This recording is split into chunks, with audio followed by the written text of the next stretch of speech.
இது என்ன வண்டினா ஆக்டிவா வந்து BS6. ஆமாம், BS6. இப்போ இதில் என்ன வந்துக்குன்னா, இந்த குட்ரோஸ்ட் உடஞ்சிச்சு ஒரு தகவல் தான் இது. இந்த லேடிஸ் குட்ரோஸ்ட்டு இது உடஞ்சிருச்சு. இது வந்து மேக்ஸிமம் ஒரிஜினல் கிடைக்காது. அப்போ நம்ம கிடைக்கிறத தான் வாங்கி மாட்டுறாப்புல வரும். இது வாங்கி புதுசு வாங்கி மாட்டையில் என்ன செய்யணுமோ சின்ன வித்தியாசம் பார்க்கணும். இது ரெண்டையும் வச்சு பார்த்து சரியாக இருந்தால் மட்டும்தான் நீங்கள் வந்து உள்ளே விட்டு மாட்ட முடியாது காடியில் வச்சு. ஏன்னா கிராஸாக இருந்தீங்கன்னா உள்ளே காடியில் விட்டிங்கன்னா தெரியாது. அதனால் வந்து இது வெளியில் வந்து அளவு ரெண்டையும் ஈக்குவல் இருக்கா சரியாக இருக்கான்னு வச்சு பார்த்துட்டு மாட்டுங்க. இன்னொரு விஷயம் என்னம்னாக்க, இது மாட்டுறதுக்கு இந்த எவ்வளோ பிரிச்சுருக்கணும், இதெல்லாம் பிரிக்கணும்.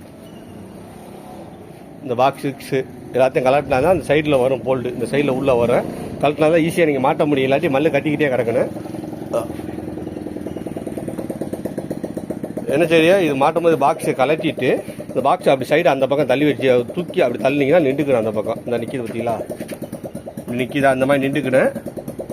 நின்றதுக்கப்புறம் அடுத்து எதை கழட்டணும்னாக்க, அடுத்து ஏர் ஃபில்டரை கழட்டிடுங்க. ஏன்னா இதை பாக்ஸை கழட்டினா ஏர் ஃபில்டர் கழட்ட ரொம்ப ஈஸியான மெத்தடு, ஈஸியாக தான் இருக்கும். ஏர் ஃபில்டரை கழட்டிட்டு இந்த கிளாம்பை கழட்டிங்கன்னா ரொம்ப ஈஸியாக கழட்டிடலாம்.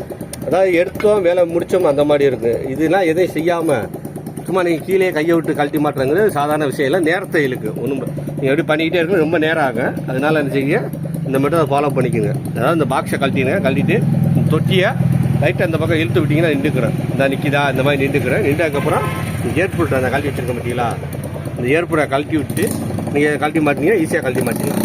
இல்லாட்டினாக்க நீங்கள் அதில் மல்லு கட்டிக்கிட்டே இருக்கணும், வேலை டக்குன்னு முடியாது. ஒரு சின்ன தகவல். நன்றி, வணக்கம். லேடிஸ் குக்கர்ஸ் நான் சொல்கிறது நல்லா தெரிஞ்சுக்கிட்டேன். லேடிஸ் குக்கர்ஸ் இது வந்து கஸ்டமரே வாங்கிட்டு வர சொல்லிட்டேன். அதனால் எவ்வளோக்கு வாங்கினா என்னன்னு சரியாக தெரியல.